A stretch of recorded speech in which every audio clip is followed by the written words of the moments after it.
Rearrange it. 2-1 only, no 2 zeros. Not a single one. That's a not hard, a single 2-0. That's a difficult. That's a hard lead. That's a hard lead. We'll see. We'll see if it happens. It's possible. It's possible. You don't believe in Big Gabe, is what you're saying? Took even to get there, right? Because he could get all in pretty fast there, and it would be very difficult to hold. Your medevacs are not going to be there. Your tanks are not going to be there. So yeah, it is a risk at the start, and then towards the area of the game that we saw it. Obviously, yeah, you don't want to be going up against roaches. I agree with you. Instead of tanks having more marauders, for example, would have been nice. But it's so difficult to skip the tanks just because you have the factory. You need the factory to go into the starport, and you definitely need the medevacs. So you just want to have it producing something. And what else is it going to be? No, I'm with you.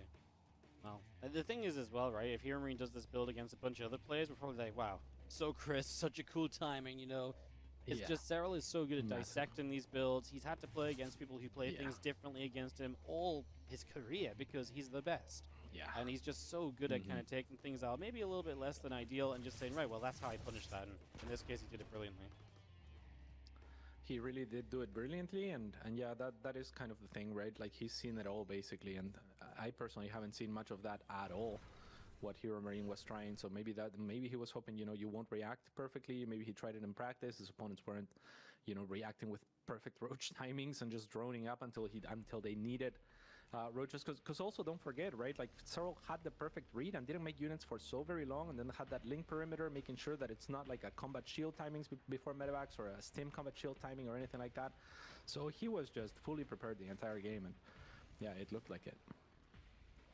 This game obviously very different as well to begin with, but obviously still maybe has some twists and turns for us further in this game. Yeah, let's hope so. And someone in the chat, for example, was saying, like, would two factory be better? And maybe to some degree, but then you run into Muta, and then we're telling the same story but backwards, right? And we're like, yeah, you can't do this against Muta. Like, it's gonna be too many tanks, not enough bio, and once the banelings hit. So it's very difficult on the Terran side, I think, because you're so constrained, because you can't have a good mix without over-investing basically in the mid stage, because your early stage is so dictated by the fact that you took no gases that you can't have a healthy mix without just kind of leaning heavily in one direction or the other at some point. I mean, second factory for a push like that, when do you afford the second factory? Then you're cutting medevacs, which is one of the more important things to keep as well. If you want the second factory up at any amount of time to get like more than one tank out of it for the push, so it's just it's just rough. As you see, 4 more barracks right now. It's going to be 5 racks at the moment from Gabe as he gets his third set up. And Serral just playing very standard with Ling Bane, just Baneling speed first, then going to go the Evo Chamber route. So a very safe way of playing, just going Baneling speed first, a little bit safe overall, then trying to get the upgrades and then teching up otherwise. So yeah, just going to play it nice and standard from the Zerg point of view. As the Banshees come in, they get deflected, and the main thing you'll notice when Serral plays these EVTs, Reno as well, they're so good defensively early on. They will absolutely minimize any potential damage. Hellions aren't going to find a stray drone. Banshees aren't going to get to many edges of mineral lines. And that's what makes the difference. If the Terran can't get anything done early and the Zerg is just that robust, then the Zerg is extremely robust for the rest of the game because they're just working off those few extra drones that the Terran is used to picking off. Yeah, and it's so difficult to do what they do as well, right? Because you gotta be really cognizant of where the Banshees are. Obviously, if you have the creep spread that this type of player has, then it's a little bit easier on that front. But also, like, to have your queens in 2 separate groups, and those groups be perfectly split with 3 in the main and 5 in the natural, or at Queens get that full. A little bit of creep spread initially. He's going to knock a couple of those down straight away. Overlord chilling out overhead. We do have Marines in a tank. Make their way over the right-hand side of the map. Also, is just moving on across and just going to find themselves straight across to that upper right, as we do have the Burrow and the Overlord speed all coming by. The banelings on the way up. So yeah, we start a push from here, Marine, as Serral will be soon very ready to kind of play in all sorts of ways. Like, the Burrow is very fun. The Overlord speed could be fun. Lots of potential for him. Yeah, lovely position on the tank. Unfortunately, it's just the one. But yeah, that already gets a free shot at least. And now the Marines are going to try to bait some Ling Bane into them so that the tank can get some more freebies. It's nothing that he's, Hero Marine's not looking to do too much damage here other than just tax Serral some units. And so far, so good. The Hellions almost find a clump of Banelings, but Serral showing that he has some Terran-like skills as well, splitting them perfectly. And now the Lings with the full surround. The Hellions have nowhere to go. The Marines on the other side are stuck fighting Queens, and now the Banelings in that process as they realize that they're not needed on the right, and things are falling apart for Big Gabriel yet again. It's an okay trade though, right? Like resources wise, it was decent for him. He only lost 1 tank of tech. Losing the Hellion sucks, but I guess they're not going to be as major a part of the bigger pushes. Gabe is heading in towards his 4th command center this time, and also then still adding on 3 more racks. Yeah, that's a very good point, and he is kind of keeping up in supply, right? So he's not out of it for sure. Loses a little bit of wind in that attack, and Serral kind of like does what he needed to do. But yeah, with a 4th on the way and whatnot, Hero Marine far from out of the game. Infestation Pit finishes from Serral on the right side as well. It's just going to get that going. Marines will make their way around, just going to stim on forward to get towards the Queen here. So we are going to find ourselves a couple of shots, a couple of banelings, Queen. Again, damage being done, trying to drop on the left side. Serral, just 1 Queen poking there. It's just going to slowly bring that medevac HP down, which makes it more dangerous to stick around on the map, of course. Yeah, that's unfortunate, because Hero Marine definitely had to look at the other side to make sure that, you know, these 2 medevacs would evacuate, and that makes it so that Serral can start poking at the 1 medevac. If those medevacs were full HP, then you can easily dive onto that Queen at low risk, but by the time you start unloading, one of those medevacs is going to be pretty low, and if Serral has more units around, then that drop is doomed. So I can't blame Hero Marine for reassessing the situation on the left, but all a byproduct of the multitasking on the right, as these Marines are not going to get multitasked, and a few of them are going to fall. Yeah, Banshee, and you keep on firing. The Ling Bane still taking some shots, and we do have the units of Cell again pushed back around the right side. A lot of hit Hive Tech Cats, so he's going to have access to Adrenal. He's going to really be able to power up the Ling Bane, step into Ultras if he wants to as well, really get to those quickly. Kind of diving off creep here, I don't love so much, but also far from being the end of the world. Yeah, especially around the corner, it's going to be difficult to turn without taking extra damage from those ranged units. On this side, however, Serral does find a little bit of damage. Gonna force a scan as well from Hero Marine. The Lynx have nowhere to go. They'll just purple again.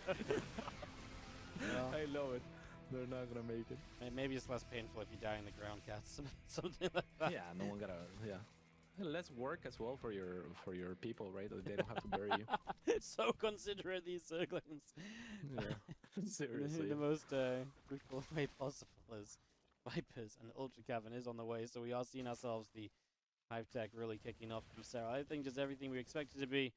Hero Marine's just on up 3 more commands, and this Ghost Academy's popping for him. He is just saying, yeah, I'm going to sit here and let you attack into me a whole bunch, and I'm just going to kind of do what Spirit did in that previous series and just sit back, let you attack, and I'm going to see if you can, I can just out-efficiency you playing the defensive style.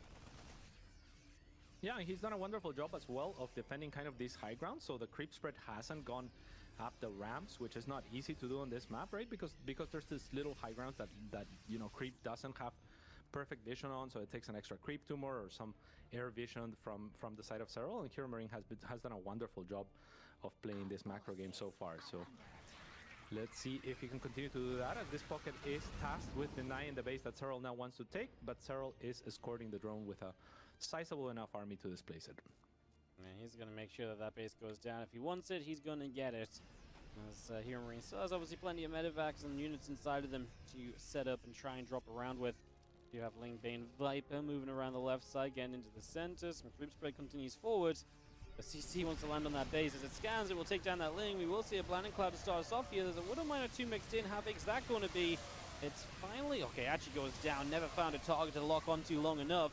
Banes are going to find a mineral line here, and that is painful, because the last thing you want to be having happen as Hero Marine is to really lose economy during these attacks, because that's what the Zerg feeds off of. Every time you deny economy as the Zerg, you rebuild and go again. The Terran has had to replace economy and focus on that instead of just replenishing the units they lost in the fight instead.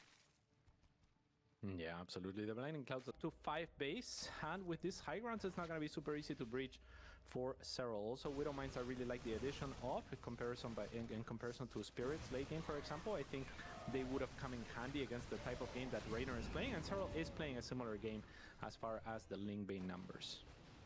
Yep, absolutely. As we do see a few Vipers overhead, Ling Bane Ultra. Well, here we go. Gonna move through. We're gonna commit onto this base again. Widow Mines finally finding some targets. Gets a lot of banelings. Yes, the base falls, but is it okay enough for Hero Marine? I feel like he's lacking supply caps. There's so many Ultras still around. There's a lot of Ling Bane still leading forward, and there's just nothing to really stop this immediately. And I kind of feel like Serral might just stream across the map and never end this attack. Yeah, I'm not sure where the army was there. I mean, it's clearly gone. It died at some point or something, but it definitely wasn't in position to deal with this, and the Ultras are having free reign right now. The Widow Mines, I mean, they found one good connection, but that was 4 or 5 Widow Mines that went off in that search. The Ultras will finally fall, but Serral has a lot of links, and now Marauders are not going to be able to contribute as much. This one lone Widow Mine probably is dying to burrow and kill a bunch of units, and it finally will, and it will force Serral to retreat finally, but not after doing... I mean, that was probably game-ending damage. If we look at the map now, it's dire. Like just 2 minutes ago, I felt like Hero Marine had a decent shot at prolonging and maybe winning this game in the late game, but now looking near impossible. Yep, 12 SCVs going down, and again, just push back. Okay, we still got 4 bases, but Serral is instantly rebuilt. Hero Marine is just, I think he's just rebuilding off of 2 low army supplies, so that by the time Serral goes again, his army's just not even going to begin to make a hold. I think that's going to be the issue as the Vipers come across. Bling Ultra getting ready. Sanchi is going to start firing. On we go. Couple Widow Mine shots going in as the Lings are just going to dive through. I mean, this army is just not good enough. Okay, maybe a mine or 2 can save the day, but even then, Cats, we are losing units. We are losing probably some SCVs here as well. And you can see here Marines units trying to come out of the main base are not going to have a great time. Yeah, absolutely not. And the Liberators are accounted for as well in the next wave. There's Vipers out. They have been around already, so very difficult with for Hero Marine to stabilize. He needs Ghosts and PFs and a lot more units and 80 extra supply to stave off the aggression. This is just not going to happen, so it looks very dire. That mine hit, I mean, I really wanted to jump for it. It was one of the bigger mine hits that I've seen, but it's not enough.